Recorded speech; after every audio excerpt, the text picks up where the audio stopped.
আপোনাৰ ভৰিৰ তলত মাটি নাই, আপুনি মানে শিৱসাগৰ সমষ্টিৰ পৰা হৰাটো 200% মানে তেওঁ হেৰি দিছে, মানে গেৰেণ্টি দিছে যে আপুনি হাৰিব, আপোনাৰ ভৰিৰ তলত মাটি নাই।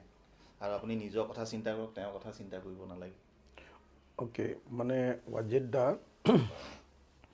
ৱাজিদ আলী চৌধুৰী দাদাৰ সমষ্টিলৈ মই গৈছিলোঁ আৰু যাওঁতে মানে মই যিহেতু আমি মিত্ৰ দলৰ মানুহ, মই সঁচা সঁচিকৈ ক'বলৈ গ'লে ৱাজিদদাৰ বিৰুদ্ধে মই একো কোৱা নাই।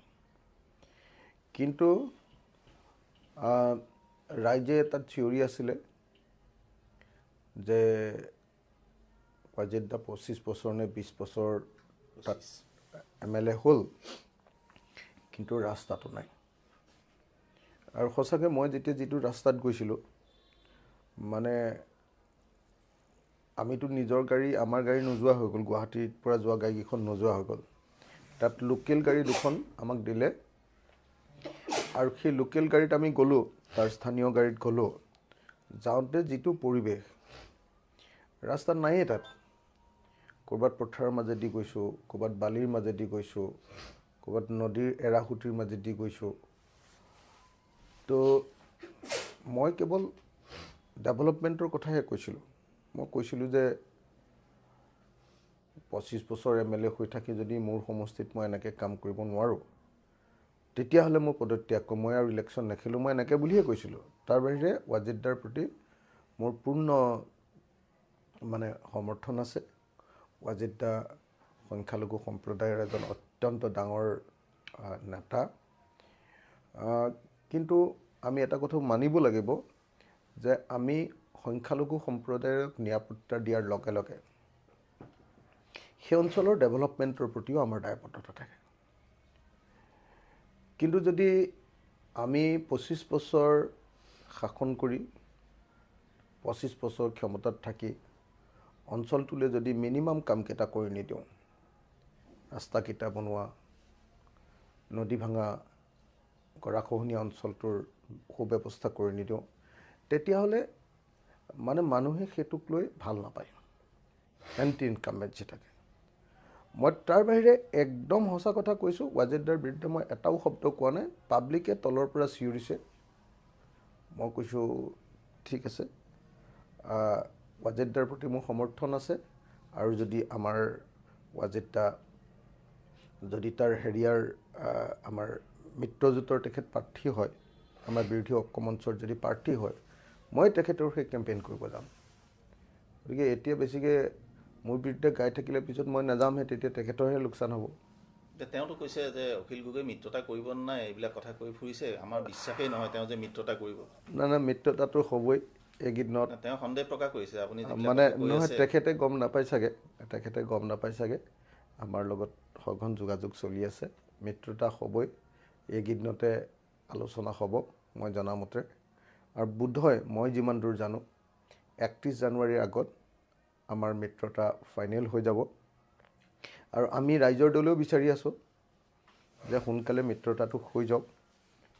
আৰু মই যিমান দূৰ খবৰ পাইছোঁ, কংগ্ৰেছৰো একেই ষ্টেণ্ড এতিয়া, যে তেওঁলোকেও সোনকালে মিত্ৰতাটো শেষ কৰি দিয়াটো বিচাৰিছে। মই যিমান দূৰ শুনি আছোঁ দেই, মইতো আপোনালোকক ক'ব নোৱাৰোঁ সেইটো কথা, যিমান দূৰ মই শুনি আছোঁ 31 জানুৱাৰীৰ আগত আমাৰ মিত্ৰতাৰ কাম কাজবিলাক শেষ হৈ যাব। গতিকে যদি ৰাইজৰ দলে পায় সেইটো সমষ্টিত, তেতিয়াহ'লে ৱাজিদদাই আমাৰ হৈ লাগিব। আৰু যদি ৱাজিদদাই পায় সেইটো সমষ্টি, তেতিয়াহ'লে ৱাজিদদাৰ কাৰণে আমি লাগি দিম। গতিকে মোক আৰু সভাপতিজনক এনেকৈ গালি পাৰি থাকিলে ক'ত হ'ব। মইতো প্ৰেক্টিকেল ফিল্ডত যাওঁতে ৰাইজে কোৱা কথা এটা মই ৰিপিট কৰি দিছোঁ অকল।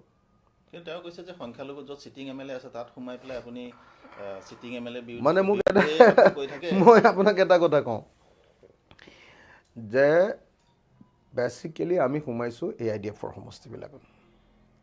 বেচিকেলি এটা দুটাত আৰু ক'ৰবাত কংগ্ৰেছ যদি MLA আছে, এটা বা দুটাত, যেনেকৈ ধৰক তেখেতৰ সমষ্টিটো মানে আমি নহ'লে নোসোমালোহেঁতেন, যথেষ্ট এণ্টি ইনকামবেঞ্চি আছে কাৰণে মানুহৰ মাজত, নহ'লেতো আমি কংগ্ৰেছৰ সমষ্টিবিলাকলৈ যোৱাই নাই। আমি যিবিলাক সমষ্টিলৈ গৈছোঁ চাওক, আমি ঢিঙলৈ গৈছোঁ, আজি মই ঢিঙলৈ গৈছোঁ, কংগ্ৰেছৰ সমষ্টিত যোৱা নাই নহয়।